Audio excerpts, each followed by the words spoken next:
You're watching the Battered Fans Network. Tick tock, Solana. It's almost time. The decision is coming. Apparently, it's happening within the next 24 to 48 hours. And I'm kind of excited. I'm excited and nervous. But welcome everybody to episode 106. If you haven't already, make sure you like and subscribe to the channel. We're dropping episodes almost every day, talking Miami Heat. We'll be back later today, probably talking Giannis, because it's a big day for Giannis and for the Miami Heat. He finally gets introduced, even though we found out about it weeks ago. But we're here to talk LeBron. 48 hours. What are you thinking, Solana? Well, before we talk about LeBron, I just want to say I saw a video before we hopped on of Giannis stepping out of his private plane here in Miami, talking about how he's excited to get into the gym, how he's excited for his introductory press conference today, this afternoon. And he looks happy, man. He looks happy, and that's what you want to see from your new star player when he arrives in his new city. You just want to see him excited, ready to go. And yeah, man, LeBron. We know he's going to be on the Fanatics Fest podcast with Tyrese Halliburton around 1:15 p.m. He's going to be sitting in for Steve Nash. That's why he's going to be on there. But everything, like you said, points to LeBron making a decision on the next team he's going to play for sometime within, like you said, the next 24 to 48 hours. Hopefully, I mean, and we're going to talk about it here. I know you're not all about him announcing it on the podcast, but I mean, for lack of a better way to do it, I mean, I think that's the best way you could do it. Just announce it on the podcast right before you announce Giannis Antetokounmpo at 3:30, and then the Heat can just present both at 3:30. Well, you can't present. Shout out to Miami Sports. You can't present both at 3:30 just because of the fact that he's in New York during FanFest, and he's going to be doing something in FanFest tomorrow. So yeah, you could talk about it, I guess. I don't know if you heard my brother yesterday on 104.3 kind of painted a picture of how he thinks that it should all happen. I mean, and for he's got a very creative mind, my brother. And he said that he thought it would be really cool if in the middle of his press conference, Giannis said, "Hey, I brought a friend," and he just goes and FaceTimes LeBron, and they announce it together at that time. I mean, it would be like a movie if he did it that way. I mean, that would be cute, but I highly doubt that that's happening. Look, LeBron is a businessman first, and he's going to do it in a way in which he gets as much money out of it, to be honest with you. So you brought up to me that he might do it during the Tyrese Halliburton podcast, which makes absolutely no sense to me. LeBron is friends with so many people across this league, and so many NBA players and former NBA players that he's friends with have podcasts. Why on earth is he going to do Tyrese Halliburton instead of Melo, instead of Draymond Green, instead of his own? Which, by the way, that's where I figured it would happen. Because tomorrow, for people don't know, tomorrow on Friday, I don't know if it's at noon or 1:00, he's going to be hosting a live podcast of The Shop, which is his show, and he's going to be doing it live in New York at FanFest. I would assume that one of two things, and I talked about it on one of the last episodes that we did this week. Either during that show, we already know, and he's telling us why he chose what he chose, which makes everybody tune in, or everybody tunes in to see if he makes the decision during that show, which I think is very possible. So I don't see why he would do Tyrese Halliburton. To me, it makes absolutely no sense.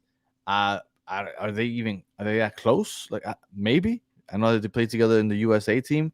To me, the whole Tyrese Halliburton thing doesn't make much sense to me. I think that that's going to happen tomorrow, more likely on his show. Could be, man. His guest tomorrow is Novak Djokovic.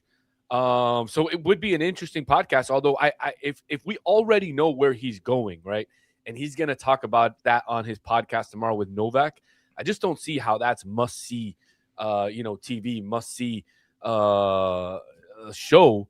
Right. So of him talking about it with Novak, but if he announces it with Novak, I still don't see how I don't know, man. It makes more sense to do it today. I didn't realize he had a guest already booked for that show.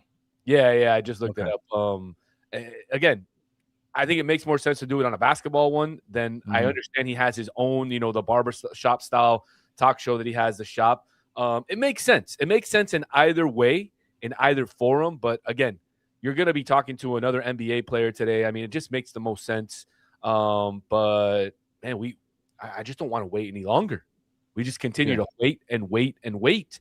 And he's just taking his time. And sounds like he's talking to everybody, talking to all the players, and the players are the ones that are, reporting back to the front offices, as the front offices only have conversations with Rich Paul. But this has been just a really weird saga in terms of where LeBron is going to be going next. The one thing I don't like about it is, and he does this always, right? He always makes it about himself. And so it's kind of taking away the I guess the excitement around the Miami Heat season, because everybody is just waiting on pins and needles to wait to see if he's going to announce if he's going to come here, or if the Heat are going to go in option B like we talked about a couple of days ago. So yeah, that's the one thing I don't like, just the format, the way that we have to wait, the way that he's handling it all. But again, it doesn't surprise me, right? I know it doesn't surprise you. Look, like I said, he's a businessman. He's trying to figure out how to milk this for as much. Like, okay, so when he did it in 2010, he did the decision, right? Backlash, whatever. 2014, he did the Sports Illustrated "I'm Coming Home" or whatever the hell it was, that article. In 2018, when he went to the Lakers, I don't remember how he did it. He just It went. might have just been a tweet. It might have just been a tweet. Yeah, he just went. It was just announced that he was going. Yeah.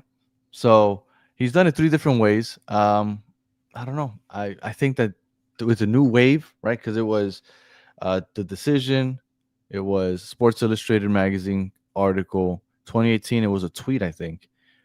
I think now it's podcasts, right? Podcasts are the it thing, especially for athletes. I think it's gonna happen on or during a podcast.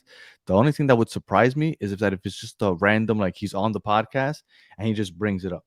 I feel like he'll let us know, like, hey, I'm gonna be talking about my next destination on this podcast, which I mean could be a good thing and a bad thing, right? Because people might look at it kind of like the Decision 2.0 with the whole ESPN thing, but I just see that that's the way he's gonna do it. But we'll look, see. I think it's happening within the next 2 days. I just looked it up. So he announced his decision to join the Lakers through a straightforward press release that was issued by his agency, Clutch Sports Group. There you go. It was more of a toned down decision when you compare it to his prior 2 decisions. Yeah. And switching teams. And I was listening to the radio this morning while I was taking my son to camp, and I was listening to Joe Rose. And one thing that they brought up about LeBron and about this new decision and where he's going to go, I mean, I don't see him, and I agree, they don't see him as a Bay Area kind of guy. Me either. And I don't see him as a Philly kind of guy either. I don't see him in Philly. The 2 places where I see him is at home in Cleveland, which makes the most sense out of anything. Mhm. And then obviously in Miami, a place where he already has that comfortability with the front office. He knows who he's going to be working with. He knows the city. And he can ride his bike to practice again, which is what he loved to do when he lived in Miami during that first stint. So Where did he live? That he lived that he can ride a bike. in Coconut Grove. Coconut Grove. Oh, okay. Yeah, Okay. yeah. He lived like near like Gables by the Sea, Coconut Grove area, Cocoa Plum, near that area. So he would ride his bike over to the Kaseya Center for practice every day, and I know that he loved to do that. So again, Miami and Cleveland make the most sense, but obviously, man, we just have no idea. And the fact that I read reports every day that he's talking to Draymond and he's talking to Steph and he's talking to Jaylen Brown, even though he says everything's good now with Jaylen Brown. I highly doubt it, man. I mean, when you talk The whole shit, Bronny incident. yeah, you talk shit about my son, things are never going to be okay. Yeah. I agree with you. That I agree with you. I wouldn't let that shit fly either. I'm not gonna be your teammate. And also like Jaylen Brown's a great player, but if you were to go to Philly, you have Jaylen Brown, which I think might be kind of like a Kyrie, a little bit of a diva, kind of that personality. Joel Embiid always injured. You can't count on him. And then you have BJ Edgecombe, which is literally coming into his 2nd year. That kid, I mean, yeah, maybe you want to stunt his growth a little bit, but like that kid's hungry. Like, I don't know. I think it's a weird situation in Philadelphia. Although a good talent-wise, I think it's a weird situation. I do think the Golden State Warriors thing, though, I think I could see that. I could see him just wanting to play with Steph. Well, you know what? Oh, go ahead. No, I was gonna bring up that you tweeted or retweeted something that LeBron had posted, like some laughing emojis. Yeah, that was. I mean, I don't. That made me think he's not coming. You think so? Yeah, that convinced me he wasn't coming. But why? Because I feel like LeBron holds everything so close to the vest that he's not gonna like put out something that kind of gives away where he's going. He'll troll us, maybe. Like I think that he's doing here with the whole tweet. But once he put it out there, the Miami Heat, LeBron would be a playing team, and then he puts laughing emojis. To me, that cemented it. And that's when I really got like, it's not happening. I'm trying to keep hope in the back of my mind, right? Like I haven't given up completely, but that right there, when I saw it, I was like, this motherfucker's like, he's not gonna put that out there and like have everybody like, oh, I guess he's coming to Miami. Like he wouldn't do that. I don't think he would. So I really that really killed my my optimism. And I know that it did the opposite for a lot of people. Like my brother got really hyped for it, but So did I. I mean, I was. I think the killed my opposite. optimism. I mean, I think in a way he's trolling everybody with that. But I also do think he's dropping little hints. Now, I don't know if you heard Rich Paul's interview. I don't remember if it was yesterday or the day before. But he mentioned that LeBron was looking for culture. Now, do you think that is more of a troll, or is that dropping yeah, man? eggs? And No, man. F everybody, bro. Why is everybody trolling us? but that's what I'm saying. If they're trolling, why would you do that? Like what are you getting out of it? I saw that. I saw it. Motherfucker said he's looking for culture. I was like, you motherfucker. Dude, but like honestly, yeah, man. What is it? Like I saw that. God, now I wanted to bring up something else because I thought it's interesting. Shout out to Mr. Maybach Jizzle. Who's that? Mr. Maybach Jizzle. Oh, Mr. Does he have a Maybach? Because if you do, that's badass, man. Yeah. Shout out to you. Shout out to Mr. Tuzone. I'm going to address that question. Mr. Tuzone asked a question a while ago. We haven't touched on it yet. I saw the question there in the chat, but I have my opinion on that. But I wanted to bring up really quickly before we get into that. Kyrie Irving. There's been a lot of talk over the last couple of days with the Heat possibly acquiring Kyrie Irving, looking at a possibility of acquiring him. Is that somebody that you would be interested in getting, knowing that he could offer I mean, obviously he has to be healthy. He has to play games. But could that be something that you think would bolster the backcourt enough to get us maybe a little bit more over the hump? And is that something that you would like? Because obviously Kyrie Irving, NBA champion, a fantastic player, but he hasn't been healthy over the last few years. And that's been his biggest Achilles heel. He tore his ACL. Kyrie Irving is the most talented basketball player I've ever watched play. Hands down. Handles, finishing at the rim with either hand. You can fade away. Like he can do it all. Like I saw somebody, I forget who it was. Somebody had a comment where they said if Kyrie Irving was 4 or 5 inches taller, he'd be the greatest player of all time. Like Kyrie Irving is that good. And I am not in any way like exaggerating. This is a hyperbolic. Like he is amazing to watch. He is also a headache. Kind of like what I just said about Jaylen Brown. He is a headache. He also thinks the world is flat, but that's a completely different story. Yeah, you know, he finally took a step back on that. But he because of all that, even though when he went to Dallas, apparently he kind of changed the way he was doing things. I think he's been like a really good, at least as far as I know. I haven't heard anything. But when he was in Brooklyn, it was constant headaches for that team. Always. And it just, I don't know. Because he's such a headache. I don't even know how else to put it. I don't know if I would want him. But on the court, putting all that other stuff aside, dude, he is amazing. And you'll have so much fun watching him because the way he plays is just so fun. His hands are, I mean, I don't know how he can be after the torn ACL, but Kyrie Irving is one of the greatest players I've ever seen play a basketball. Like on the court, I agree. Amazing.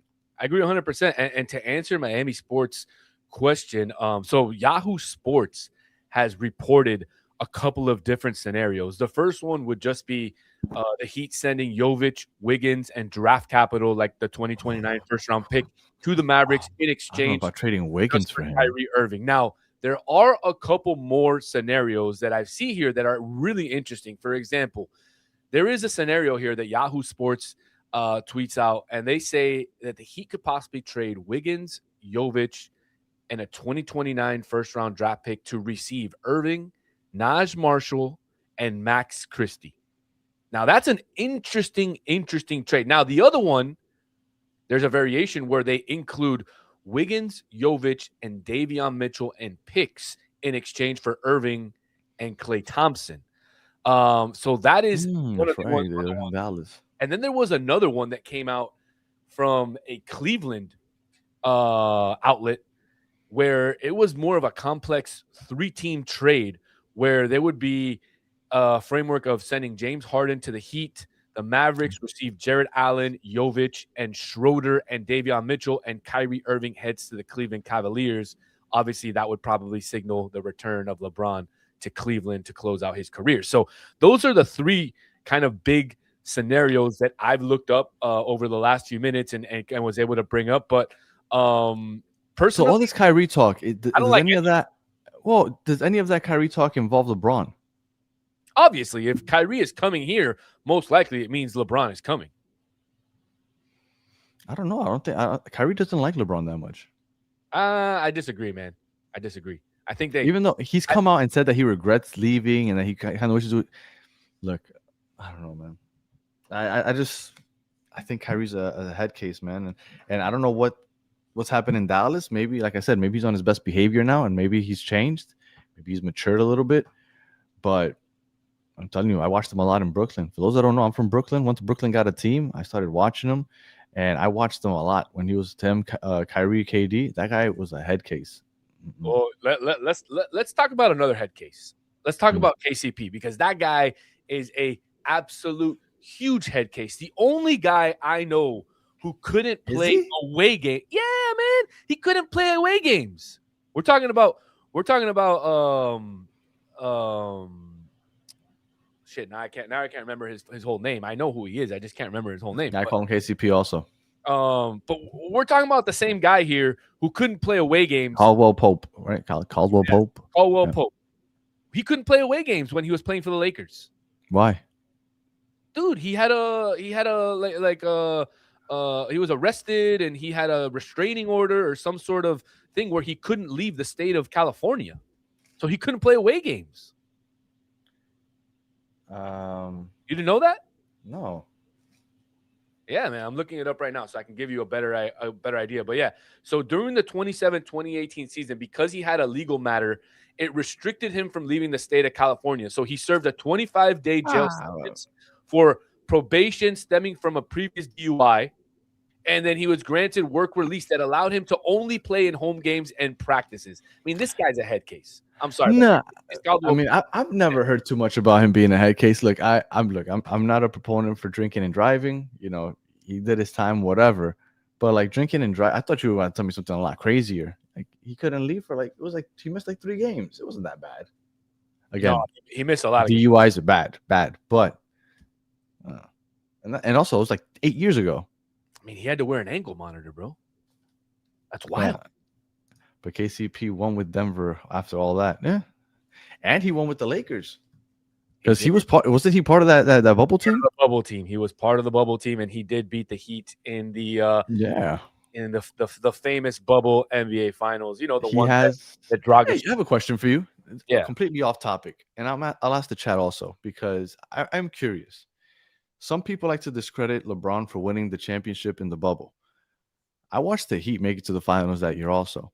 I think that was a tougher road to the NBA finals than it is just about every other year, just because it was straight basketball. Like everybody was just focused on basketball, no distractions. Like you don't have that home court advantage in Miami where they're going out to Club 11 the night before. Like it was just straight basketball. To me, I think that was one of the more impressive runs by the Miami Heat and by the Lakers and LeBron.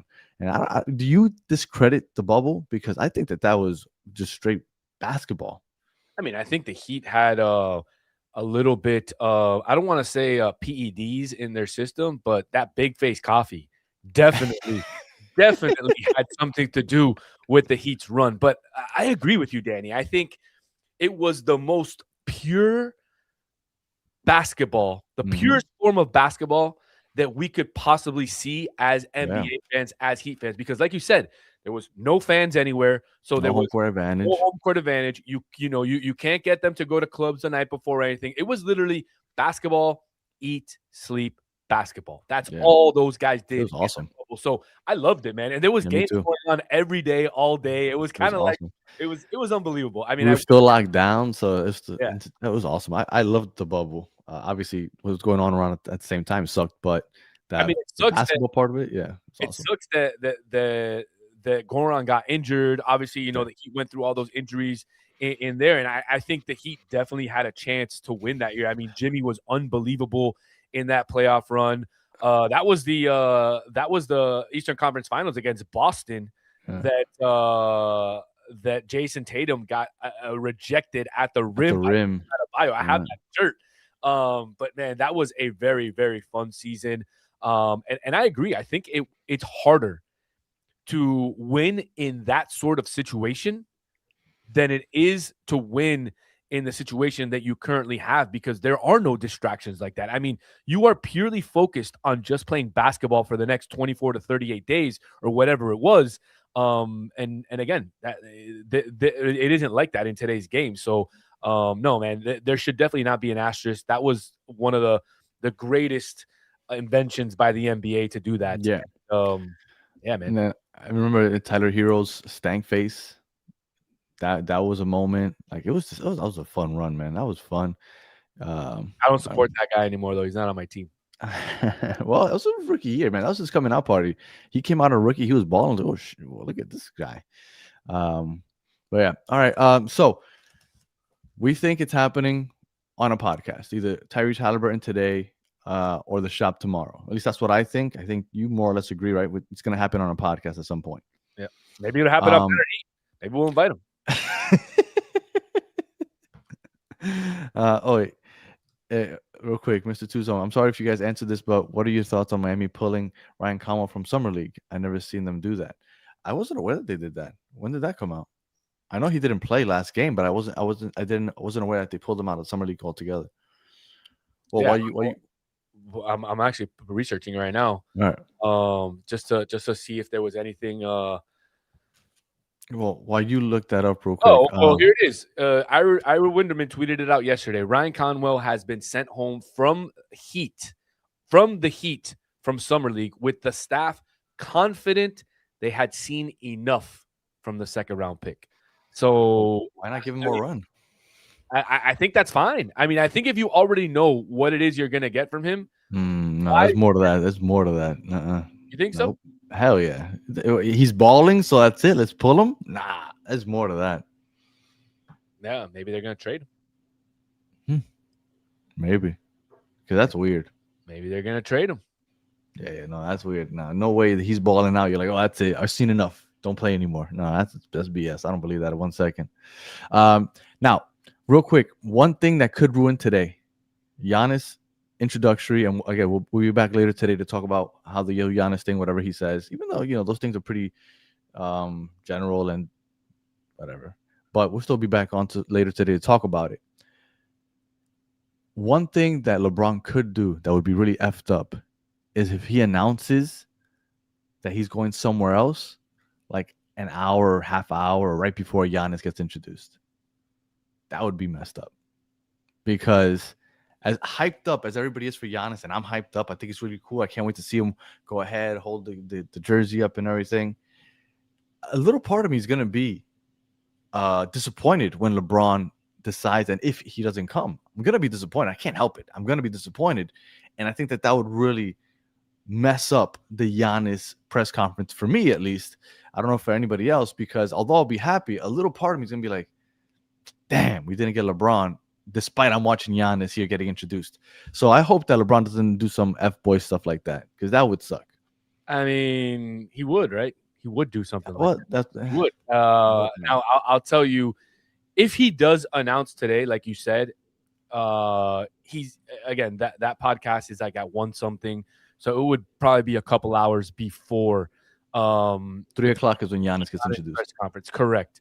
Now, if he announces it today, we haven't talked about this, right? Obviously, we want him to announce today, or because we just want to know already. But we haven't really talked about what would happen if he announces today, and I think that kind of takes the spotlight off of what Miami is doing with Giannis. So I think that would be kind of effed up if he does decide to announce today. So I think it would make more sense, like you said, if he does it tomorrow on the Shop podcast, just because you already have the Giannis situation done in Miami with the press conference today, and so it kind of opens up a opening for tomorrow with absolutely nothing going on in the sports world other than some baseball.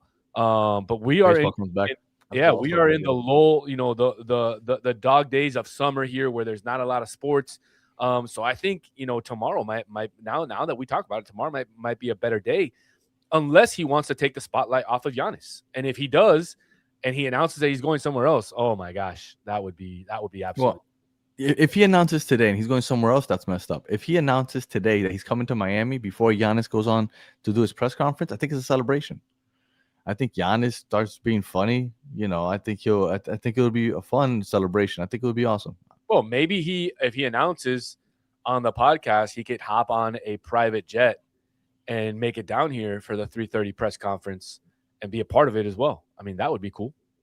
No, it would be impossible. No, man, it's only a 2-hour flight. Podcast from 1 to 1:30, 1:45. Get down here at 3:45. Get to the arena at 4. Man, but the press conference is at 3. Yeah, but they'll delay it. This is Miami. They say 3:30. Really means 4, right? That's fair. Any final words, Solano? No, man, I'm just hyped, man. I'm hyped because a decision is coming. Whether it's today, tomorrow, in the coming days, we're going to find out. And regardless of what happens with LeBron, the Heat today mark the new era of Miami Heat basketball, with the Heat now being on top of the basketball world once again, or at least within the conversation of being on top of the basketball world. All the rumors are swirling about the Heat. Is it going to be Kyrie? Is it going to be Duncan Robinson, Zach LaVine, DeMar DeRozan? I mean, everybody is just tied to Miami in some sort of way over the last week or two. So, dude, I'm hyped, man. I'm super hyped one way or another. If LeBron comes back, he'll probably be one of my favorite players again. If he doesn't, I will be cheering negatively, heavily when they come to Miami, whatever team he chooses. So, yeah, that's about it. All right. Well, like I said, next 48 hours. So it should be interesting, and I'm excited for it. If you're listening on audio, appreciate you listening to the end. Please leave us 5 stars and a comment. If you're watching on YouTube, like and subscribe. And like I said, we'll be back later today to talk about the Giannis press conference. So make sure that you're tuning in to not just to us, but to the press conference at 3 o'clock.